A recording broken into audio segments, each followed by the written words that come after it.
In this video I'm going to show you how to crochet this mitered square. Now a mitered square is essentially a square motif with a distinct seam that runs diagonally across from corner to corner. The basic approach to crocheting a mitered square is to start from the outside and then work rows inwards, creating a decrease at this corner. So your starting chain is going to be long enough to cover two sides of the square. You then work in rows, decrease in that centre corner, keep going, and you kind of fill in the gaps. So these row ends here create the other two sides of the square. There are various ways you can create a mitered square. Usually or often they use single crochet because single crochet stitches are square themselves, so they're as wide as they are tall, generally speaking. In this case I've worked single crochets in the back loop only, which creates this little ridged effect. I think it gives the square a little bit more interest and texture. But you can work it just normal single crochet through both loops. You can also crochet mitered squares from the inside outwards. The advantage of that would be that you can just keep working until you reach your desired size. But more commonly, you'll see they're worked from the outside in. The advantage of that is that you can join multiple mitered squares as you go. I do also have a written and step-by-step photo tutorial for this mitered square, so you may wish to look at that in conjunction with this video. One more thing just to address before I start, this little contrast piece of yarn here, I use this as what I call a running stitch marker. So each row I'll work along and then I'll get to my decrease section here. I'll show you this step by step in a moment, and I will pop a marker in that decrease, and instead of using a traditional stitch marker to take out and put in each row, I actually just thread this yarn through the decrease stitch. You can see it creates that nice dotted effect, and that way not only is it easier than taking markers in and out, you just use the crochet hook to pull it through, but also I like this method because you can see I have that straight line.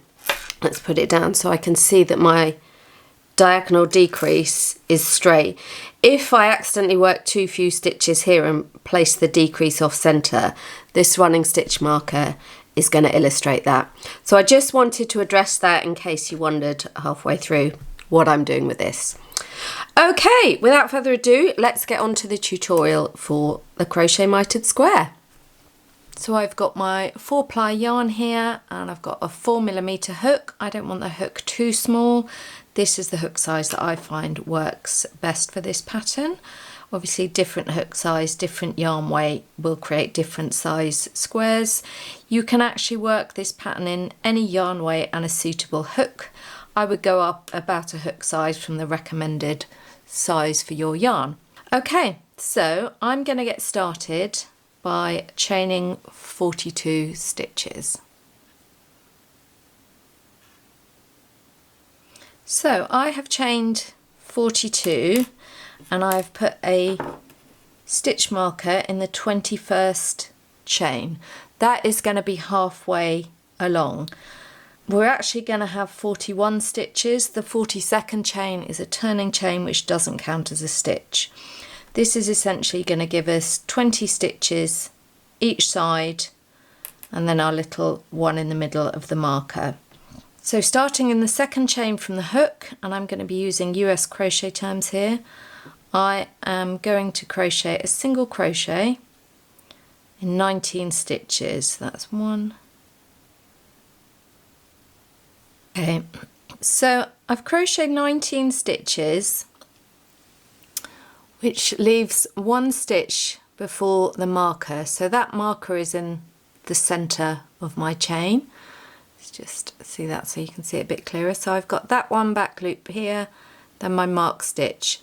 Now, because the mitered square is worked from the outside in, where this marker is, this is going to be a corner and it's going to be a decrease. And there are various ways that you can work this decrease at the corner. The way I've chosen to do it for this particular version is to skip this stitch here, so that would be the 20th stitch, and then I'm going to work a single crochet in that marked stitch, and then I'm going to take that marker out, and I'm going to replace the marker in that stitch that I've just made. Let's just take the hook out so you can see it a little bit more clearly.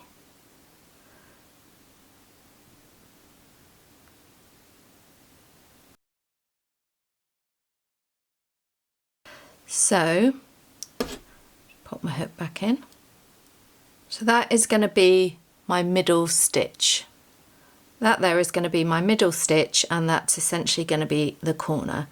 Then I'm going to skip that next stitch and work a single crochet into the next stitch and all across to the end.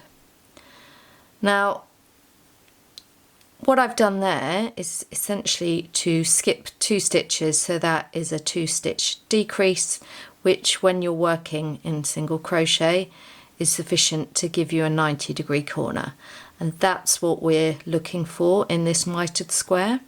So we start working, if you think of a square, we start working 2 sides of the square.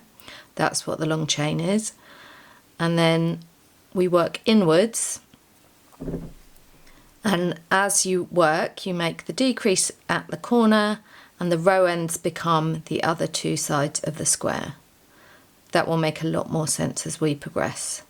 So let's just make it to the end of the row. I've worked to the end of the row, and I'm just going to chain 1 for my turning chain, which is not going to count as a stitch.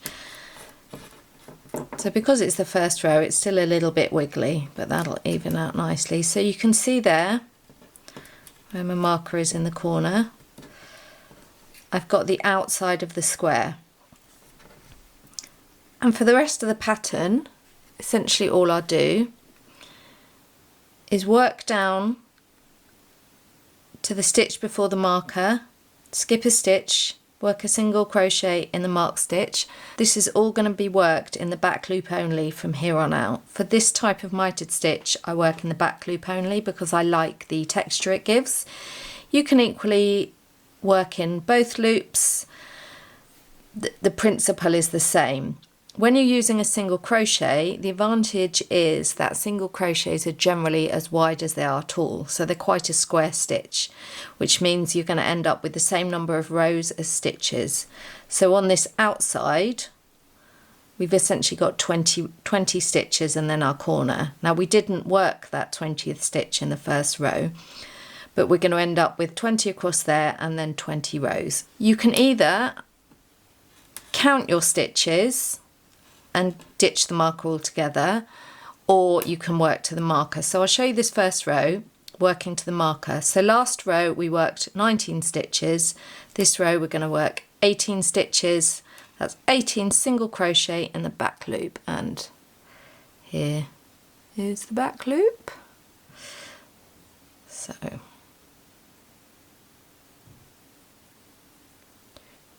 17 and 18. So you see here we then have 1 stitch there which we're going to skip, and this is the marked stitch. So let's just take that marker out. So I'm going to skip that stitch, work my single crochet in the back loop of that marked stitch. Then I'm going to skip another stitch and work a single crochet in the back loop of that next stitch. So that is my 2 stitches decreased. To finish the row, I'm going to work single crochet in the back loop all across, but I just want to show you a quick alternative to a stitch marker. So I've got this little strand of scrap yarn, and I'm going to put that in the central stitch, which is going to be this one here. So what I'm going to do is just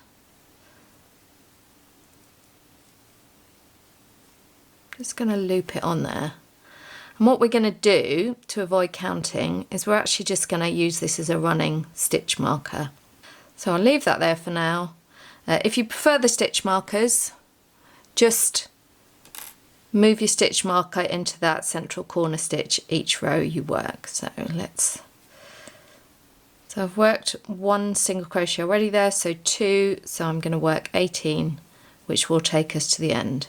You should always have the same number of stitches each side of that central decrease stitch, otherwise you won't get a square. You'll also be glad to know that the first row of this pattern is the most tricky. It gets easier and quicker as you progress because each row gets shorter and shorter. It's very satisfying. There is my last stitch of that row. So I'm going to chain 1 and turn, ready to work the third row. You can see it's getting a little bit less twisted up as we work. You can also see we've got a little ridge there, which is what comes from working in the back loop. So that corner is starting to take more form. So the next row we're going to work to 1 stitch before the mark stitch. That's going to be 17 stitches. So I've chained 1, which doesn't count as a stitch, and then I'm going to work 17 single crochet in the back loop only.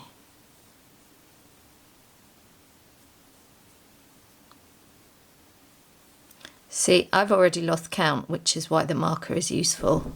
Even if you are using the marker, it is good to just check on your stitch count because it's quite easy to miss one.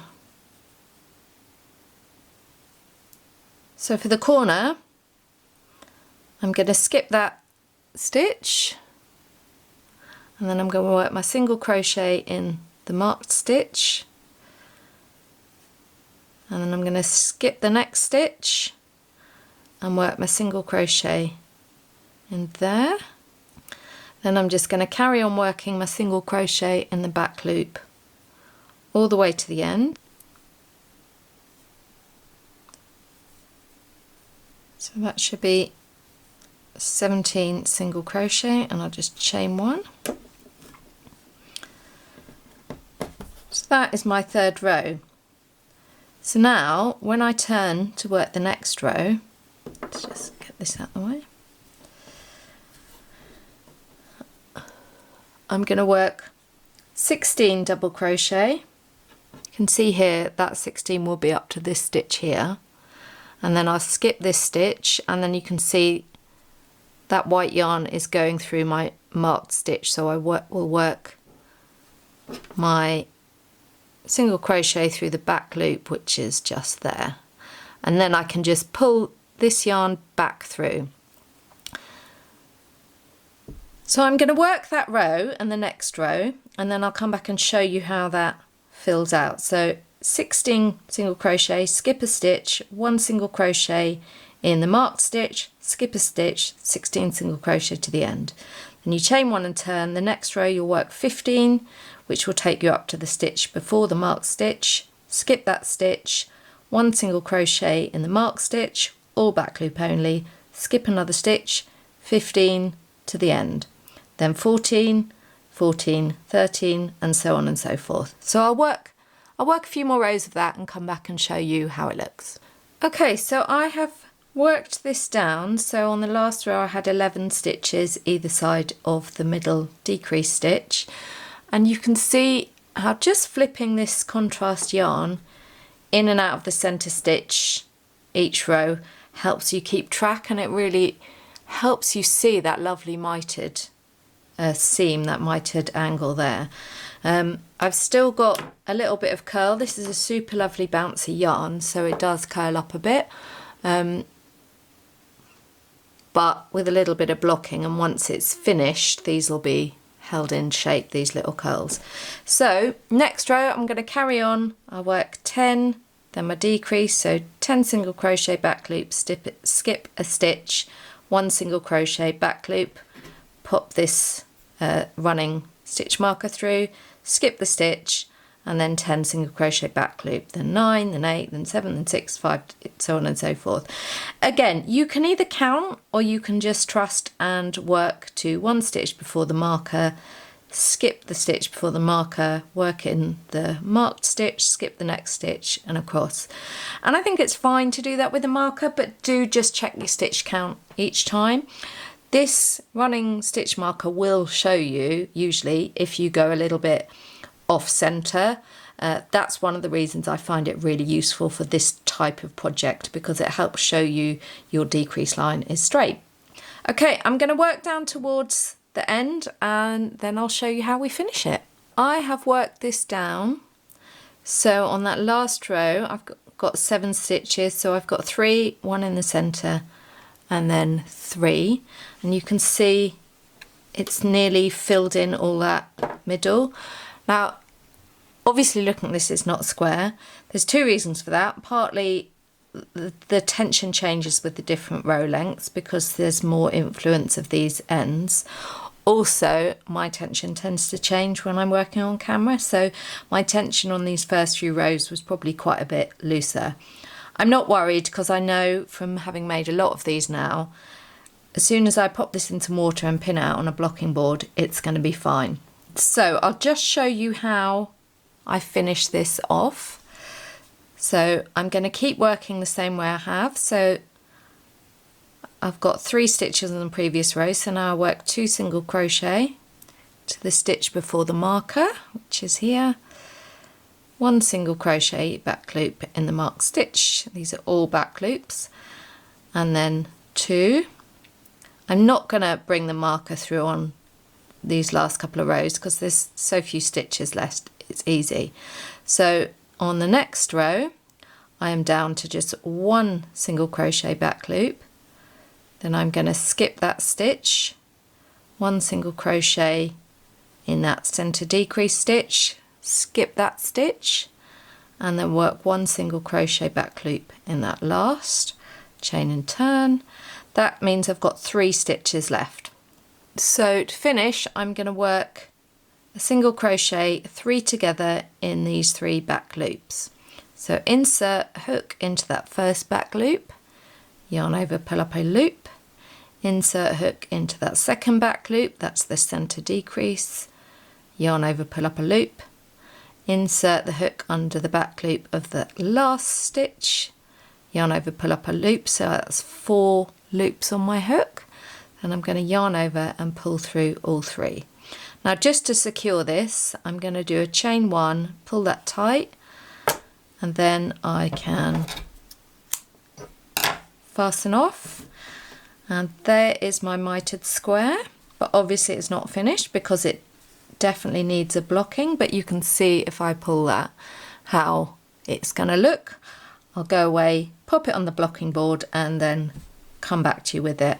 So I hope you found that useful. Please subscribe for more crochet goodness.